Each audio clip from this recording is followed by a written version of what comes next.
তো এই যে দেখতে পাচ্ছেন ট্রেন চলে যাচ্ছে। আর এই যে লুলু মার্কেটের সামনে দেখতে পাচ্ছেন বাংলাদেশে ভাইয়ারা ফুচকা নিয়ে দাঁড়িয়ে আছে। মানে এখানে গেলে আপনি মনে করবেন যে আপনি বাংলাদেশে আছেন। আর অবশ্যই কার্ড পাঞ্চ করে বের হতে হবে, তো বের হতে দেবে না। এই যে আসসালামু আলাইকুম, সকলে কেমন আছেন? আশা করি ভালো আছেন। নতুন আরেকটা ব্লগে আপনাদেরকে স্বাগতম। তো আমি এখন চলে আসছি বাতা, আর এটা হচ্ছে ন্যাশনাল মিউজিয়ামের রেল স্টেশন। তো আমরা এখন উপরে উঠতেছি। এখন আমরা আছি প্রায় 3 তলা নিচে, না প্রায় 3 তলা নিচে। তো সবাই সাথে থাকেন, আজকে আপনাদেরকে বাতা শহরটা একটু ঘুরে দেখাবো। আর বাতা শহর বললে ভুল হবে, ছোটোখাটো বাংলাদেশ বলতে পারেন, তাই না? বাতা মানে ছোটোখাটো বাংলাদেশ, ঠিক আছে? তো সবাই সাথেই থাকেন, আপনাদেরকে দেখানোর চেষ্টা করব ইনশাল্লাহ। তো আমরা এখন উপরে চলে আসছি, আর আমরা এখন বের হব। আর অবশ্যই কার্ড পাঞ্চ করে বের হতে হবে, আর নয় কিন্তু বের হতে দেবে না।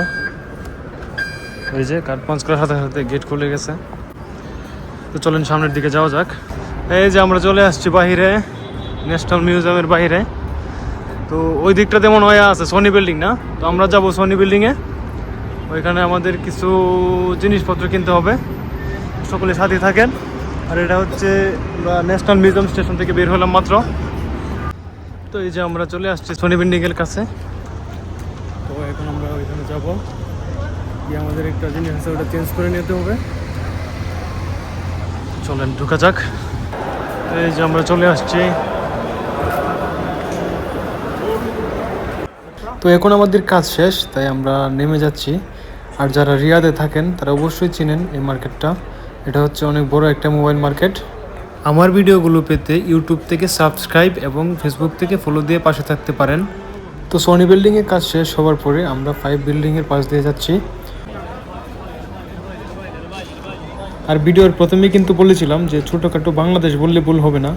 আর একটু সামনে যাইতেই দেখতে পারবেন যে গুলিস্তান মোড়ে যেরকম দোকান নিয়ে বসে ফুটপাতে, এরকম দোকানের অভাব নেই। যে দেখতে পাচ্ছেন ঘড়ি, তারপরে খেলনা, বাদাম, ফুচকা সহ নানা রকম, মানে নানা রকম দোকান নিয়ে বসে রয়েছে।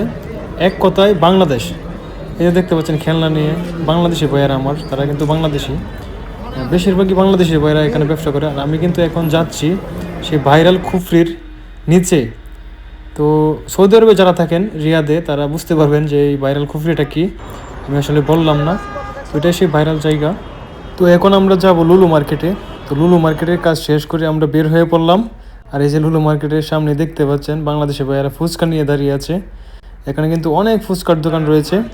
তো সেখানে সবাই বাংলাদেশি, মানে এখানে গেলে আপনি মনে করবেন যে আপনি বাংলাদেশে আছেন। বেশ কিছুক্ষণ ঘোরাঘুরির পরে আমরা এখন বাসার দিকে রওনা দিলাম। আমরা চলে আসলাম মেট্রো রেল স্টেশনে। এটা কিন্তু রিয়াদের বাতা আন্ডারগ্রাউন্ড মেট্রো রেল স্টেশন। তো এই যে দেখেন ট্রেন চলে আসছে, আমরা এখন ট্রেনে উঠবো। মেট্রো রেল দিয়ে আমরা চলে আসলাম মানপোয়াতে। আর আমি কিন্তু খুবই ক্লান্ত, কারণ সৌদি আরবে এখন প্রচণ্ড গরম এবং অনেক ঘোরাঘুরি করার পরে খুবই ক্লান্ত হয়ে পড়েছি। আর আমরা এখন মানপোয়া স্টেশনে। তো এই যে দেখতে পাচ্ছেন ট্রেন চলে যাচ্ছে। তো আজকের ভিডিওটা এই পর্যন্তই। ভিডিওটা যদি আপনাদের কাছে ভালো লাগে অবশ্যই লাইক, কমেন্ট, সাবস্ক্রাইব করতে ভুলবেন না। আর ভালোবাসা দিয়ে পাশে থাকবেন। সবাই ভালো থাকবেন। আসসালামু আলাইকুম।